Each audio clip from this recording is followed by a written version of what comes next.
세시풍속이라는 말이 있습니다. 정월부터 섣달까지 이제 계절을 따라서 명절과 또 24절기가 함께 섞여 있는 주기 전승 의례를 세시풍속이라고 말하죠. 우리로 본다면 설날 있고 보름 있고 추석 8월 한가위 그런 명절이 있는가 하면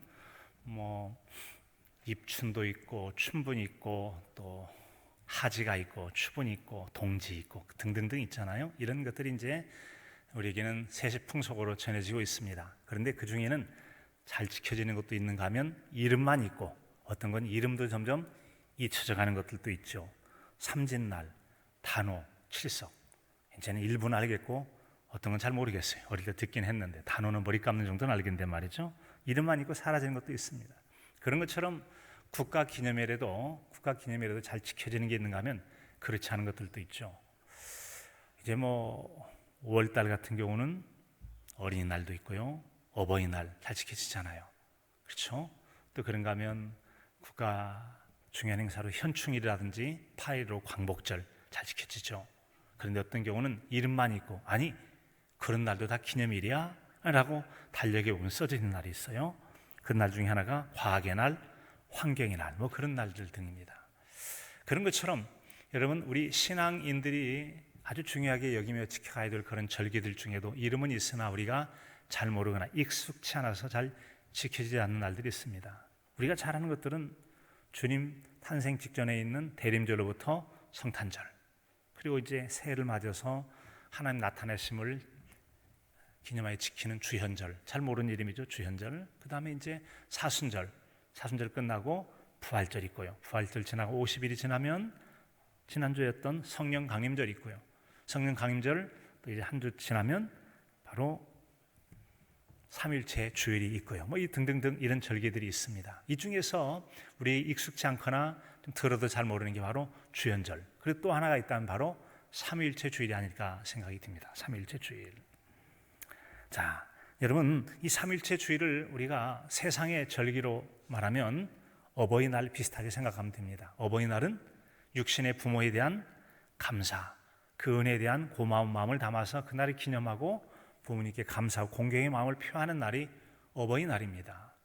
그렇다면 삼일체 주일은 우리가 섬기는 성부 하나님, 성자 하나님, 성령 하나님, 삼위 하나님의 이름 그리고 그분의 행하심을 기억하고 기념하여 감사함으로 공경하는 마음을 담아 예배하는 날이 바로 삼일체 주일이라고 할 수 있죠. 그래서 신앙인의 어버이날이라고 할 수 있어요. 신앙인들의 어버이날이다라고 이렇게 별명을 붙여볼 수가 있을 것입니다.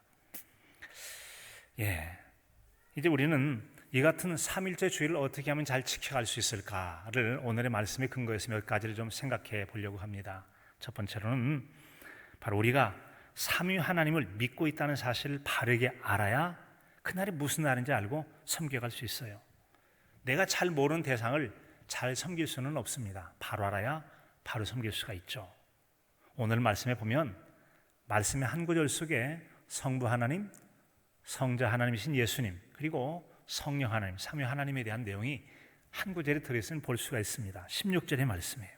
16절에 보니까 내가 아버지께 구하겠으니 그가 또 다른 보혜사를 너희에게 주사 영원토록 너희와 함께 있게 하리니. 아멘. 내가 기도하시는 예수님이시죠.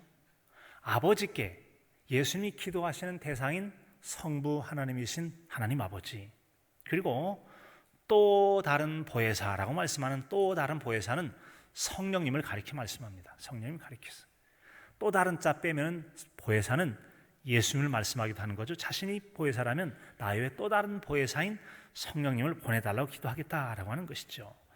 자, 여러분 그래서 이 구절 속에서는 또 다른 보혜사는 성령님이요 보혜사는 예수님이다라고 하는 거예요. 그런데 이 보혜사를 예수님이 아닌 성령님이라고 표현해 있는 내용이 있습니다.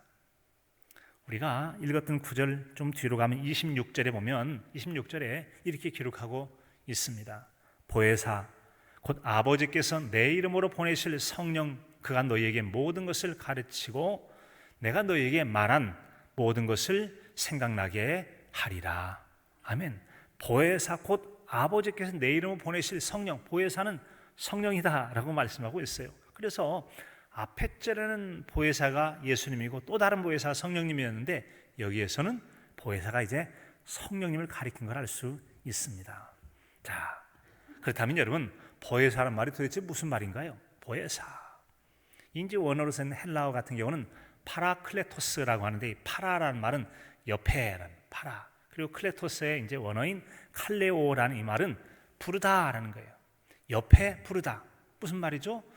누군가를 돕기 위해서 불러서 옆에 있게 하는 것. 그런 의미에서 도와주기 위하여 곁에 부름을 받은 자. 누군가를 도와주기 위해서 부름을 받은 자. 좀 오셔가지고 좀 도와주세요. 아주 도울 수 있는 능력을 가진 어떤 존재를 불러서 옆에 있게 한. 그게 이제 바로 파라클레토스 보혜사라는 말이에요. 이 보혜사라는 말을 성경에는 다양하게 이제 번역되어 나타나는데, 그런 내용들을 보면 위로자, 옹호자, 대언자, 상담자 혹은 중보자라고 이렇게 표현이 되어 있습니다. 중보자. 자, 그러니까 우리에게는 성부 하나님 이외에 성자 하나님이신 예수님과 성령 하나님이 우리에게 보혜사가 되실 수 있는데, 이분들이 어떤 역할을 하냐? 우리를 도울 자로서 하나님께 부름받고 우리 곁에서 계신 분이시다 라는 분이에요. 그러니까 우리가 성령님이나 예수님과 함께 한다는 것은 큰 도움을 받는 거죠.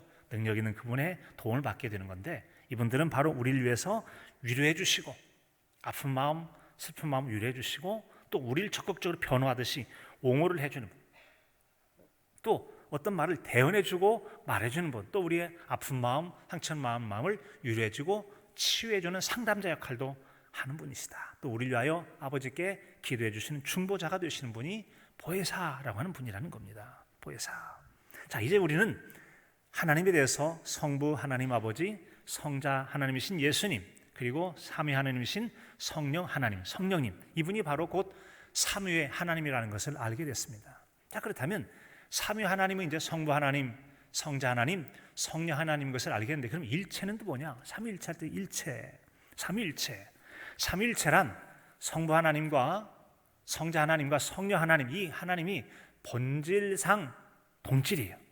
동일한 본질이신데, 자, 이 삼위 하나님께서 우리 사람의 말로 좀 쉽지 않은 신비한 연합으로 하나이신 분이에요. 하나이시다. 그래서 이분들이 행하시는 모든 창조 가운데 함께 하셨고, 타락한 인간들을 구원하기 위하여 함께 한 몸처럼 행하시는 이분의 사역들을 일체라고 해요. 그래서 하나님이 그런 존재를 삼일체 하나님이라고 말해요.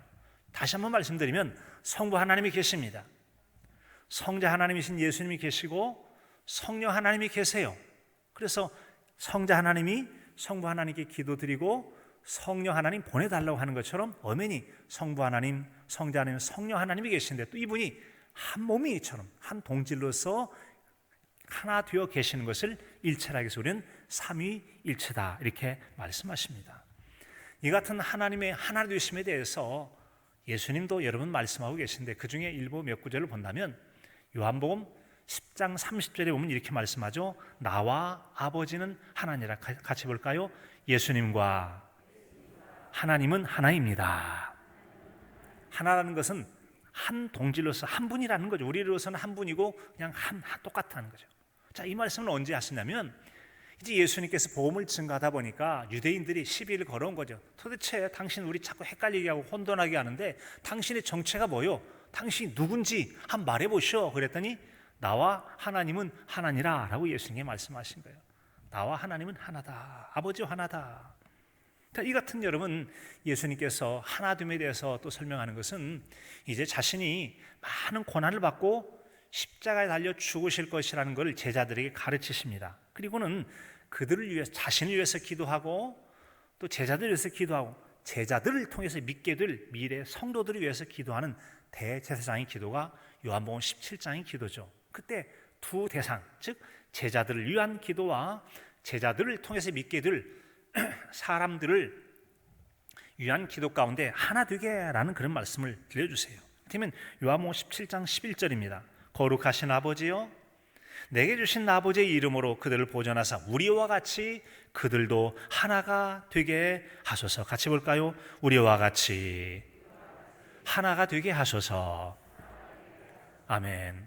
하나가 되게 하라는 건 제자들이 서로 갈등하고 다투고 분열하지 말고 하나가 되라, 제발 한 마음 한 뜻 돼서 한 복음을 증거하라라고 하는 겁니다. 그런데 문제는 제자들이 하나 되라는 말 알아듣겠는데 예수님이 누구를 가리켜서 우리와 같이라고 말씀했을까요? 우리와 같이 저들이 하나 되게 하소서. 누구가 우리죠?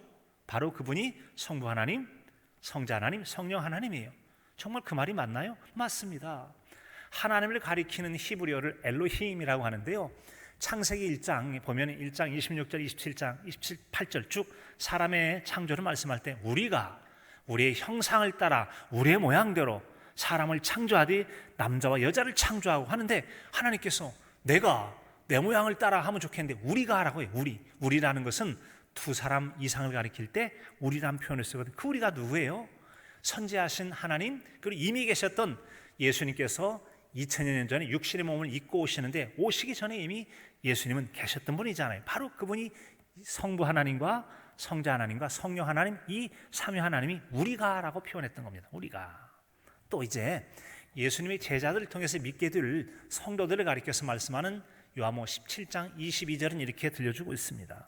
우리가 하나가 된 것 같이 그들도 하나가 되게 하려 함이니라. 같이 볼까요? 하나님이 하나이신 것처럼 성도인 우리도 하나가 됩시다. 아멘. 예수님 바로 그걸 위해서 기도하셨다는 겁니다.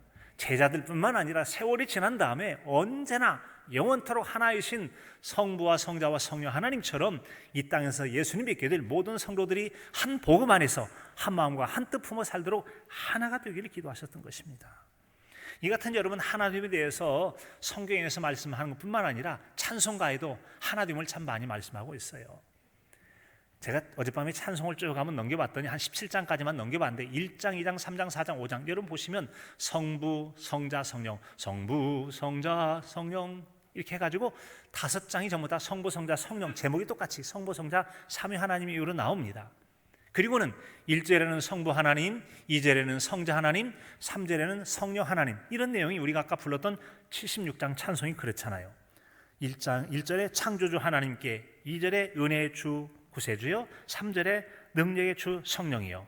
이 내용이 17장까지 보니까 7장, 9장, 10장, 11장, 16장, 17장이에요. 이렇게 1절, 2절, 3절이 성부, 성자, 성령 한 절씩 배분해서 그려져요. 그런가 하면 이 찬송가 가사 가운데 몇 번에 걸쳐서 나오기도 하고 한 번 나와 있는 게 바로 성삼위일체께, 성삼위일체께, 삼일체께라고 해서 이 성삼위일체란 말이 찬송에 나오는 걸 볼 수가 있습니다. 그런 것처럼 성경에도 삼위 하나님에 대한 내용이 나와 있고 찬송에도 삼위 하나님, 삼위일체에 대한 하나님이 나와요. 그런데 성경을 자세히 보면은 성부 하나님, 성자 하나님, 성령 하나님에 대한 내용이 나오긴 나오는데 성경에는 삼위일체란 말이 나올까요? 안 나올까요? 나오지는 않습니다. 그래서 오늘날 우리가 삼위 하나님을 우리가 이해하기 쉽도록 지식적으로 잘 정리해 놓은 내용이 이제 조직신학이라고 하는데, 이 조직신학 가운데 삼위일체라는 이름이 쓰여지기까지는 수백 년의 많은 논란이 있어서 이제 그것이 정리가 되고 오늘 우리에게 그 믿어지는 말씀이 된 거예요. 이를테면 서기 2000년 전, 주 2000년, 주님 탄생 이후 한 2000년 전 됐을 때 이제 아프리카에 있는 터툴리안이라고 하는 이제 그 신학자가 나오는데, 그분이 이제 삼위일체, 성삼위 하나님을 설명할 때 트리니타스 삼위일체라는 개념을 처음 도입을 하게 되죠. 그리고는 이제 세월이 지나서 이제 325년에 니케아 공의회와 그다음에 451년에 캘케톤 공의회에서 각각 이 성삼위일체에 많은 논란이 있게 되고 잘 정리해서 오늘날 우리가 믿게 되어지는 이 삼위일체 하나님에 대한 내용이 다 정리가 되게 돼 있죠. 여러분, 이같이 우리는 이제 삼위일체 하나님을 잘 믿고 있는데, 이런 삼위일체를 믿지 않는 기독교 집단을 우리는 이단이라고 가리켜줘. 여호와 증인이 그렇습니다. 여호와 증인은 성자 하나님이신 예수님의 하나님 되심을 인정하지 않습니다. 삼위일체 안 믿습니다. 성경에 삼위일체 어디가 나와 있냐? 물론 안 나와 있죠. 그러나 하나님과 나는 하나라고 말하므로 하나님, 일체됨을 설명하고 있잖아요. 그런가 하면 우리가 미국에서 시작된 이단 몰몬교, 우리에게는 예수 그리스도 후기 성도교, 이전에는 마리 성도 예수라고 했는데 이름 바꿨죠. 그래서 예수 그리스도 후기 성도교회라고 하는 이 몰몬교회도 삼일체를 믿지 않습니다. 그런가 하면 유니테리언이라고 해서 18세기에 이제 영국에서 나와 있는 또 다른 이단들이 이렇게 삼일체를 안 믿고 우리 정통 교단이라는 전부 모든 교단은 다 삼일체 하나님을 믿습니다. 용어가 없을 뿐이지 성삼위 하나님이 계시고 동질상 본질상 동질이시고 그분은 또 일체되심을 우리는 다 믿고 있죠. 여러분, 이 같은 이 성삼위 하나님께서는 온 세상 만물을 창조하실 때 함께 하셨어요.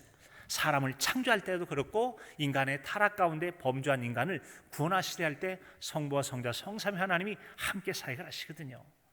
자, 그리고 우리에게 무한한 사랑과 긍휼의 은총을 베푸시는 분이 우리가 믿는 성삼위 하나님이십니다. 우리가 삼일체 하나님을 잘 섬기려면 우리가 성부 하나님만 믿는 게 아니고 성자 예수님만 믿는 게 아니고 성령님만 믿는 게 아니고 성삼위 하나님을 온전히 다 믿을 때, 그 믿음으로 나아갈 때 하나님 기뻐 받으시고 바른 삼일체주의를 참으로 하나님 앞에 바로 섬기게 될 줄로 믿습니다. 예수님 말씀하십니다. 요한복음 11장 6절에 보면 믿음이 없이는 하나님을 기쁘시게 못하나니 하나님께 나아가는 자는 반드시 그가 계신 것과 또한 그가 자기를 찾는 자들에게 상 주시는 이심을 믿어야 할지니라. 성삼위 하나님을 인정하고 믿음을 통해서 하나님을 기쁘시게 하고 상 받는 성도가 될 수 있기를 간절함으로 축복합니다. 두 번째로 여러분, 우리가 성삼위 하나님을 잘 믿으려면 우리와 삼위 하나님이 놀랍도록 연합되어 있다는 것을 바르게 알고 믿어야 됩니다. 우리가 성삼위 하나님과 연합이 되어 있다는 것, 연합이 되어 있다. 그래야만 건강한 교제가 있게 되고 그분을 제대로 알게 되고 그분을 누리게 되므로 바로 하나님을 섬길 수가 있다는 점이죠. 우리는 오늘 말씀에서 성령 하나님께서 우리 안에 거하시며 또한 성자 하나님이신 예수님께서 우리와 매우 특별하게 연합이 되어 있다는 것을 알 수가 있어요. 오늘 말씀 17절의 말씀입니다. 17절에 보면은 그는 진리의 영이라 세상은 능히 그를 받지 못하나니 이는 그를 보지도 못하고 알지도 못함이라. 그러나 너희는 그를 아나니 그는 너희와 함께 거하시며 또 너희 속에 계시겠습니다. 자, 진리의 영은 성령님을 가리킵니다. 근데 한번 같이 해볼까요? 성령 하나님은 우리와 함께 계십니다. 성령 하나님은 내 속에 계십니다. 너희 속에 계시니까 내 속에, 성령 하나님은 우리와 함께 계시고 내 속에 계신대요. 그분들이 우리 안에 계신다는 것은 영접하여 받아들일 때 들은 거예요. 영접이란 말은 문을 두드릴 때 누구세요? 누구예요? 문 열고 들어오세요. 우리 집 안에 들어온 게 영접이에요. 그런 것처럼 우리의 마음문을 열고 예수님을 나의 구주로 받아들이고 믿으면 영접하니까 우리 안에 들어오시고 성령님 오시옵소서 우리 안에 모셔드리면 들어오시게 되는 거예요. 예수 찾아오셨네 모셔드리세, 찬양도 있잖아요. 모셔드리면 우리 안에 거하게 되는 것입니다. 오늘 말씀 20절에도 보면 성자 하나님이신 예수님께서 약속하신 성령님께서 강림하시는 그날에 예수님과 우리가 또 예수님과 하나님과 아주 특별하게 연합이 되어진 아주 신비한 연합에 대해서 이렇게 설명하고 있어요. 20절에 보니까 그날에는 자, 내가 아버지 안에, 내가 아버지는 예수님께서 성부 하나님 안에, 그리고 너희가 내 안에, 우리가 예수님 안에, 그리고 내가 너희 안에, 예수님께서 우리 안에 있는 것을 너희가 알리라. 아니, 아주 특별한 연합이죠. 어떻게 예수님께서 하나님 안에 또 우리가 예수님 안에, 예수님께서 우리 안에 거하신다는 겁니까? 이것은 이 신비한 연합을 오직 믿음으로만 가능한 특별의 은혜입니다. 우리가 주님을 영접하게 될 때 주님께서 우리 안에 오시고 우리와 함께 하심으로 우리 안에 계시는 특별한 연합의 은총을 누리게 될 줄로 믿습니다. 자, 여러분, 이 신비한 현상을 우리는 세상 어디에서 볼 수 없고 오직 하나님과 우리 사이에만 가능한 일이라고 하는 것이죠. 하나님 온 세상 만물을 창조하시고 또한 인간을 창조하신 일의 모든 또한 피조물 가운데 함께 하시고 또한 그 가운데 계십니다. 우리가 이번 교동문 읽을 때 맨 마지막 절에 보니까 에베소서 4장 말씀인데 6절에 보면 이런 말씀이 기록되어 있어요. 하나님도 한 분이시니 곧 만유의 아버지시라. 만유 위에 계시고 만유를 통일하시고 만유 가운데 계시도다. 만유의 주제, 만유가 뭐예요? 만유는 우주에 존재하는 모든 것, 다른 말이면 만물이에요. 만물 가운데, 창조하신 만물 가운데 계시고 만물을 통치하시고 만물 위에 계시고 만물 가운데 계신다. 우리도 만물 가운데 있기 때문에 바로 하나님은 우리와 함께 계십니다. 하나님은 우리와 함께 계십니다. 우리 안에 계시는 것입니다. 이처럼 하나님은 우리에게 멀찍이 떨어져 계시는 분이 아니라 우리와 함께 계시는 분이고 우리 가운데 계시는, 매우 가까이 계신 분이에요. 그래서 만약에 하나님 어디 계세요? 저 멀리 계십니까? 하나님 어디 계세요? 저 높은 데 계십니까? 아니요, 그 하나님은 저 위도 저 멀리도 아니고 지금 우리와 함께, 그리고 우리 안에, 내 안에 계신 줄로 믿으십니까? 믿으시기 바랍니다. 예수님 말씀이고 성경의 말씀이에요. 그래서 우리는 성경적으로 제대로 믿는 것은 하나님은 저 멀리라고, 아니요, 그건 신앙적이잖아요. 하나님이 지금 우리와 함께 우리 안에 계시다는 것입니다. 여러분이 누군가를 아주 사랑하고 그리워하는데 그 사랑하고 그리워하는 사람을 가까이 두고도 못 느끼고 자꾸 멀리 찾는다면 심각한 거겠죠. 심각한 거예요. 등잔 밑이 어둡다는 말이 있어요. 빛이 등잔 쪽엔 어둡네요. 빛이 있는데 빛이 비추지 않는다면 깜깜할 수밖에 없는 것입니다. 그런 것처럼 이건 참으로 안타까운 일이에요.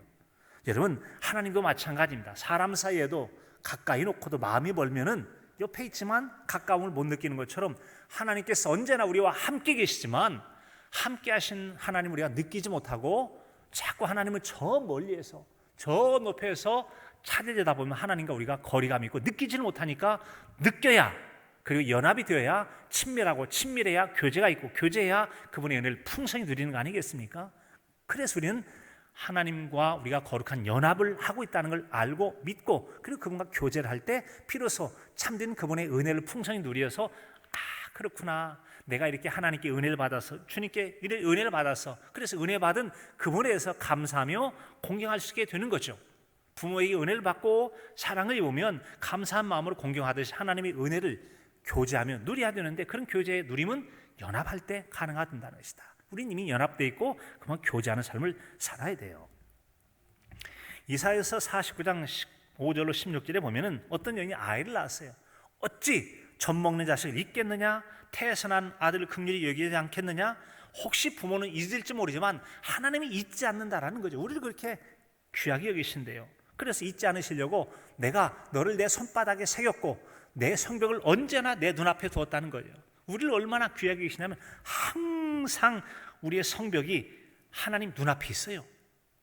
이리 가도 저리 가도 눈에 뗄 수 없는, 그것도 또 부족해서 손바닥에 새겼다고 그랬어요. 하나님 우리를 얼마나 귀히 여기고 가까이 하신지를 알 수가 있습니다. 여러분, 그같이 우리를 가까이 하시는 하나님께서는 특별히 성삼위 하나님 중 이제 성육신하신 성자의 예수님은 친히 우리와 함께 하시고 우리를 경험하고 느끼도록 우리에게 오셨고 자신을 내어주시기도 하십니다. 마태복음 28장 20절은 내가 세상 끝날까지 너희와 항상 함께 있으리라 하시니라. 예수님께 세상 끝날까지 저와 여러분과 함께 하심을 믿으십니까? 믿으시기 바랍니다. 우리가 느끼든 안 느끼든 언제나 우리와 함께 해주세요. 문제는 우리가 그분을 느끼거나 교제하지 못하는 것이, 그게 문제가 되는 거죠. 예수님은 말씀하십니다. 요한계시록 3장 20절에 보면 내가 문 밖에 서서 두드리노니 누군지 내 음성을 듣고 문을 열면 내가 그에게로 들어가 그와 더불어 먹고 그는 나와 더불어 먹으리라 하시니라. 마음의 문을 열고 주님 모셔드리면 우리와 더불어 먹고 우리 안에 거하세요. 연합이 되어지고 내주하시면서 그분과 더불어 먹는 은혜예요. 그래서 주님과 함께 먹는 것을 경험하고 누리기를 원하세요. 어디 그뿐이겠어요?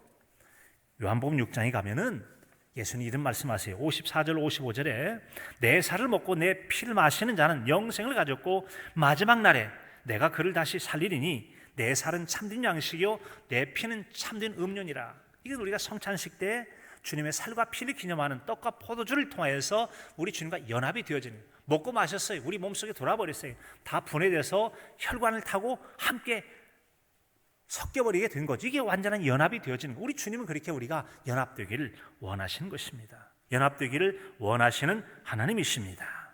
여러분, 그 하나님께서 이제 오늘 말씀 18절에 되면 너희를 고아와 같이 내버려 두지 아니하고 너희에게로 오리라 하고 18절에 말씀하십니다. 부활하신 후에 성령 강림 후에 성령님을 통해서 임재하셨습니다. 임재하신 재림하신 후에도 우리를 돌보시고 영원토록 우리 예수님께서는 함께 할 것을 말씀하십니다. 사랑하는 성도 여러분, 예수님께서 저와 여러분과 영원히 함께 하심을 믿으십니까? 믿으신다면 여러분 얼마나 마음이 든든하십니까? 언제나 함께 하실 거예요. 예수님은 지금도 성령님을 통하여 우리와 함께 하시고 또한 우리 안에 계시며 늘 우리를 돌보시고 보호하시는 분이세요. 요한복음 10장에 있는 말씀처럼 나는 선한 목자라. 선한 목자는 양들을 위하여 목숨을 버린다고 하는 것처럼 자신이 십자가에 달려 죽으시면서까지 우리를 사랑하시고 돌보시고 필요한 모든 것들을 공급해 주시는 그런 하나님이 되십니다. 사랑하는 성도 여러분, 그런 하나님과 멀어지지 않도록 여러분의 영혼 관리를 잘 하실 수 있기를 바랍니다. 잘 하실 수 있기를 바랍니다. 지난 주일까지 우리가 교회 직원선거, 장로, 집사, 권사를 선택하는 직원선거를 있었어요. 그 선거를 마치고 다음날 새벽에 기도하는 이런 마음을 주셨어요. 바로 욥기서 1장의 말씀을 생각나게 하셨습니다. 욥기서 1장이 이런데 우스 땅에 욥이라는 사람이 있어요. 그는 온전하고 정직하여 하나님을 경외하며 악에서 떠난 사람이었습니다. 아들 7, 딸 3이 있습니다. 얼마나 부자인지. 소유물이 양이 7천, 낙타가 3천, 소가 500결이, 결이는 쌍이니까 2마리니까 1000마리, 그리고 암나귀가 500마리, 총도 많이 섰다. 엄청나게 부자예요. 그런 부자가 동방 사람 중에 가장 훌륭한 사람이었다. 훌륭한 자로 기록되어 있습니다. 그런데 그가 아들들이 있는데 아들 7과 딸 3인데 아들들이 때가 되어 생일 잔치를 하게 되면 누이들도 다 초청을 해서 자기 집집이 돌아가면서 잔치를 하는데 얼마나 형제들이 우애가 좋은지. 그런데 욥이 볼 때 자녀들이 우애하는 것 정말 기쁜 일이긴 하지만 혹시 아이들이 생일 잔치하면 너무 기쁜 나머지 실수했을지 몰라 라고 생각해서 이렇게 기록이 되어 있습니다. 그들을 불러다가 성결하게 하되 아침에 일어나 그들의 명수대로 번제를 드렸으니, 번제는 짐승의 제물을 태워서 드린 거거든요. 제물을 태워드리면서 욥이 말하기, 혹시 내 아들들이 죄를 범하여 죄를 지어서 마음으로 하나님을 욕되게 하였을까 함이라. 욥의 행사가 항상 이러했다. 혹시 내 자녀들이 하나님께 죄 지었을지는 모르니까 죄 용서해달라고 하는 그런 예배를 드렸다는 것이죠. 혹시 우리가 선거 과정 속에서도 여러분 하나님의 합당치 않은 그런 죄를 지었다면 우리도 이렇게 욥이 혹이라도 어쩌다 보니 그렇게 됐다면 하나님 앞에 번제를 드려서 우리 죄의 문제를 위해서 예배하고 기도해야 될 것입니다. 욥을 통해 볼 때 경건한 신앙인의 삶이라고 하는 것은 내가 원하는 목표를 이루고 내가 남들보다 더 잘 먹고 잘 살고 높아지고 강해지고 부자가 되는 것, 이게 아닙니다. 하나님과 좋은 관계를 깨트리지 않기 위해서 어쨌든 자기 영혼을 관리하면서 죄가 있다면 철저히 털어내버리고 그리고 하나님과의 관계 속에 하나님의 풍성함을 누리려 했다고 하는 것이죠. 사랑하는 성도들은 우리도 그러한 삶을 누릴 수 있기를 간절함으로 축복합니다. 세 번째로는 우리 어떻게 삼위일체 주의를 믿음으로 잘 지켜갈 수 있을까요? 그것은 우리가 삼위 하나님께서 베풀어 주신 은총을 풍부하게 누리며 살아가야 됩니다. 교제하면서 그분의 은혜를 풍성히 누려야 감사도 생기고 공경하는 마음도 생기고 그런 거 아니겠어요? 그래서 삼위 하나님과 더불어 교제하며 그분을 충분히 누려야 됩니다. 못 누리면 삼위일체미를 잘 못 느껴요. 뭐 삼위 하나님이 나오고 너무나 안 느껴져서 그분이 나한테 뭘 해줬는데 그렇다면 어찌 감사하며 공경의 마음이 생기겠습니까? 그래서 우리가 누려야 되는 거예요. 우리는 오늘 말씀에서 성자 하나님을 통하여 끝까지 우리를 따뜻하게 돌봐주신 하나님의 사랑을 느낄 수 있는 말씀을 드렸었어요. 바로 오늘 말씀 18절과 19절의 말씀이죠. 18절, 내가 너희를 고아와 같이 버려두지 아니하고 너희에게로 오리라고 말씀하셨어요. 조금 있으면 세상은 다시 나를 보지 못할 것이르되 너희는 나를 보리니 이는 내가 살아있고 너희도 살아있겠습니다. 부활하신 예수님 언제나 계시다. 우리도 다시 부활하여 영생할 걸 말씀하세요. 그 이전에 오리라 재림하실 때 오신다. 그렇다면 여러분 우리를 언제까지 고아처럼 버려두지 않게 하여 오신다는 이게 중요한 거 아니겠습니까? 그냥 오시긴 오셨는데 상관없는 존재라면 예수님은 우리가 상관이 없죠. 그런데 그분이 목적이 있는 방문이에요. 뭐 하려고요? 우리를 도우려고. 어떻게 도와요? 고아 같은 존재를 도와준다는 겁니다. 고아는 어떤 존재입니까? 아버지와 어머니가 없어요. 부모가 없어요. 어린아이가 부모가 없으면 어떻게 삽니까? 먹을 것을 어떻게 구하죠? 입을 걸 어떻게 구하고 어디에 먹고 살아요? 어떻게 자요? 위험해서 어떻게 자기를 지켜요? 스스로 아무것도 할 수 없고 우리는 스스로 자신의 삶을 감당하지 못한 연약한 존재 같은 고아 같은 우리를 위하여 우리 주님께서 오셔서 우리를 돌보시고 따뜻하게 돌보시고 먹이시고 공급하시고 인도하시는 하나님으로 우리에게 오셔서 돌봐주실 줄로 믿습니다. 그런 예수를 믿으십니까? 그런 성령 믿으십니까? 그런 하나님을 믿으시기 바랍니다. 믿는 자에게 믿음대로 하나님께서 풍성케 하시는 은혜를 베풀어 주실 줄로 믿습니다. 여러분 그래요. 이처럼 우리가 스스로 감당치 못하고 우리를 해치려 한 자들이 있을 때 돌보게 예수님 오셨다고 요한복음 10장 10절에 말씀합니다. 도둑이 오는 것은 도둑질하고 죽이고 멸망시키는 것뿐이요 사탄이죠. 내가 온 것은 양으로 생명을 얻고 풍성히 얻게 하려 함이니라. 아멘. 양은 우리를 가리켜요.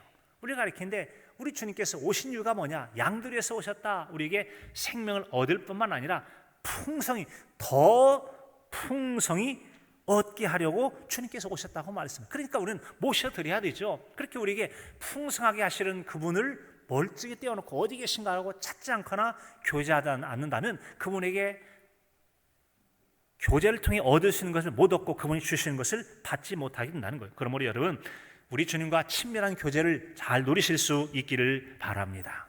저는 이렇게 생각해 봤어요. 여러분, 부뚜막이 소금도 뭐라고 그러죠? 넣어야 맛을 내고 짠맛을 내서 제대로 입맛이 나고 들어가는 거예요. 구슬이 서말이라도 꿰어야 보배가 되는 거예요. 아무리 소금을 가만히 쳐놔도 여러분, 음식 맛을 내는데 소금을 넣지 않고 옆에만 두면 무슨 맛이 나겠어요? 안 나죠. 안 납니다.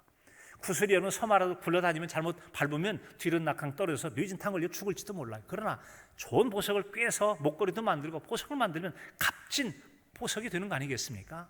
그래요. 제대로 이것이 꿰져 있고 집어넣어야 상관이 있어요. 마찬가지로 아무리 성부 하나님이 성자 하나님 성령 하나님이 능력과 은혜와 많은 걸 준비해서 그분과 교제하고 그분께 받아 누리지 않는다면 우리가 무슨 상관이 있겠냐는 말이죠. 무슨 상관이 있냐는 거예요. 우리가 어릴 때 뭐 퀴즈 내잖아요. 퀴즈. 수수께끼 풀기 하는데 여러분, 자기 등에다가 잔뜩 먹을 것을 놓고도 먹지 못하는 게 뭐가 있죠? 대충 비슷하게 얘기하면 한번 맞춰보세요. 상이잖아요. 상, 밥상. 밥상은 자기 등에다가 먹을 것 잔뜩 놓고 자기가 먹어요, 못 먹어요? 못 먹으면 배 불러요, 안 불러요? 안 불러요. 배고파요. 이런 배가 불러야 기쁨도 있고 그런 거 아니겠어요? 아무리 하나님 우리에게 잔치를 마련하셔도 그분과 함께 그분의 풍성함을 누려 살 때 참는 기쁨과 복을 누리게 되는 거예요. 사랑하는 성도 여러분, 하나님과 긴밀한 교제 관계 속에서 무한한 은총을 누리며 사는 은혜가 있기를 간절함으로 축복합니다. 하나님 우리에게 주시는 은혜는 여러분 일반 은총이라는 게 있잖아요.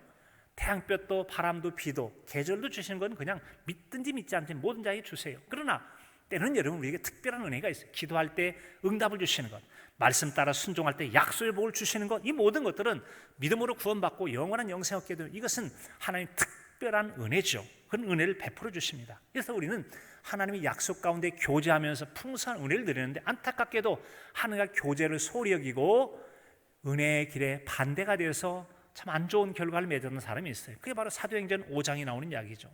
사도행전 5장 1절에 보면 아나니아라는 사람이 있다고 나와요. 그리고 그의 부인은 삽비라라고 그래요. 이들은 이 신앙 공동체 안에 자발적으로 누가 내라고 한 거 아니에요. 자발적으로 우리가 많이 기부하겠습니다라고 얘기해놓고는 둘이 팔아서 밭값의 일부를 훔칩니다. 그래서 다 내질 않아요. 그리고는 베드로 사도한테 이거 냅니다. 이게 전부냐? 이게 전부입니다. 너 지금 사탄이 네 속에 들어있구나 라고 말할 때 그가 꼴깍 숨이 넘어가 버려요. 사람들이 메어다가 장사를 치릅니다. 3시간 좀 지났어요. 또 부인이 옵니다. 이게 전부냐? 이게 전부입니다. 너도 네 남편처럼 거짓말하는구나 라고 말할 때 역시 꼴깍에서 죽었다는 거예요. 정말 여러분, 이 재미나게 그냥 이야기했지만 얼마나 이 초대교회 신앙 공동체 안에 충격을 주었고 두려움을 주었던 정말 안타까운 사건인지 모릅니다. 왜 이런 일이 발생한 것입니까? 왜 이렇죠? 내라는 것도 아니고 그냥 자발적으로 내면서 거짓을 하고 하나님을 속인 거죠. 하나님의 사람을 속이고 성령 하나님, 베드로 사도 같은 경우는 네가 주의 영을 시험하느냐, 하나님의 영, 성령을 시험하고 속이느냐라고 했던 거 아니겠어요? 그러다가 여러분 설마 알겠어 우리가 냈으니까 그냥 좋아하겠지 속였단 말이에요. 속인 것 옳지 않다는 겁니다. 옳지 않아요. 좋은 일 한 것 같아도 안 좋은 일이에요. 우리가 여러분 지난번에 직원 선거를 할 때 계속 제가 말씀드렸던 것은 거룩한 선거를 치르길 바랍니다. 거룩한 선거, 교회 거룩성을 해치는 일은 사람을 속이기 전에 성령 하나님을 속이는 것이고 성령 하나님의 마음을 언짢게 하는 것이니까 하지 말자고 했었습니다.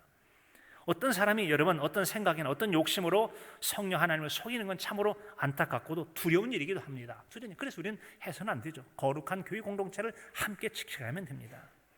우리가 믿는 하나님은 우리에게 무한한 긍휼과 자비를 베풀어 주시는 분이에요. 죄 지은 사람을 위해서 아들 예수님의 십자가에 달려 죽기까지 우리를 사랑하시는 하나님이십니다. 그러나 동시에 또한 여러분 죄에 대해서 심판하시는, 그리고 불의를 심판하시고 정의와 공의를 실현해 가시는 분이 우리가 믿는 하나님이라는 겁니다. 하나님이에요. 우리는 하나님의 존재를 생각하며 그분의 합당한 감사와 찬송과 영광을 돌려야 되겠습니다. 부모님의 은혜를 생각하고 감사하며 공경의 마음을 갖는 것처럼 우리에게 무한한 은혜와 사랑을 베푸신 하나님의 은혜를 생각하고 그분의 합당한 찬미와 감사와 존귀와 공경을 올려드리는 것, 이것이 바로 우리가 삼일체 주의를 지키듯 성부 하나님, 성자 예수님, 성령 하나님께 행하는 거 아니겠습니까? 어린아이들이 작은 선물을 부모께 드리는 부모가 작은 거 봐도 기뻐하세요. 그런 것처럼 우리가 하나님께 그렇게 섬겨드릴 때 하나님께서 크게 기뻐하실 줄로 믿습니다. 여러분, 우리는 그렇게 하나님의 경건한 마음으로 잘 섬겨가면 훗날이 좋습니다. 말년이 더 좋아요. 욥기서 42장 12절에 보면 여호와께서 욥의 말년에 욥에게 처음보다 더 복을 주셨다라고 그랬어요. 같이 한번 해볼까요? 처음보다 더 복을 주시니. 우리도 여러분 하나님 잘 섬겨 처음보다 나중에 더 복받는 그런 성도이길 진심으로 축복합니다. 잠언서 17장 1절에 보면 이런 말씀이 있어요. 마른 떡 한 조각만 있고도 화목하는 것이 집에 제육이 가득하고 다투는 것보다 나으니라. 기본적으로 재물만 쌓느라고 가족이 불화를 일으키면 안 좋다라는 겁니다. 이것을 신앙적으로 적용하면 우리가 하나님 무시하고 갈등해가면서 세상적으로 재물도 없고 명예도 없고 성공도 없고 높아지고 다 했어요. 그런데 하나님과 사이가 나빠요. 뭐가 좋으냐? 아니, 차라리 내가 남들만큼 부자 아니어도 많은 지위를 갖고 명예와 권세를 갖지 않아도 하나님과 화목하는 것이 더 큰 복이 될 줄로 믿습니다. 영적인 하나님의 교제의 풍성한 복이 훨씬 낫다라는 것, 이런 복을 우리 구하라. 이런 그런 화목 복이 중요한데 마태복음 25장에 보면은 그런 마음 가지고 충성스럽게 충성한 자, 잘했다, 착하고 충성된 종아, 내가 잘했으면 내가 주인의 즐거움에 참여할 것이다, 너에게 더 많은 걸 주겠다, 칭찬하고 상급 주시고 미래의 복을 약속하는 데까지 나가는 거 아니겠습니까? 이게 바로 하나님과 화목한 사람이 누리는 풍성한 삶이라는 겁니다. 사랑하는 성도 여러분, 우리에게 익숙하지 아니한 삼위일체, 그분을 어떻게 섬겨 예배할까? 오늘 성부 하나님, 성자 하나님, 성령 하나님이 계시는데 그분이 우리 가운데 아름답게 연합하여 교제하고 풍성한 삶을 누릴 때 하나님도 영광 받으시고 우리도 기쁘고 복된 삶을 누린다고 했습니다. 그 삶을 누리고 세상 가운데 증가해 전하는 복 있는 저와 여러분의 삶이 되실 수 있기를 간절함으로 축복합니다.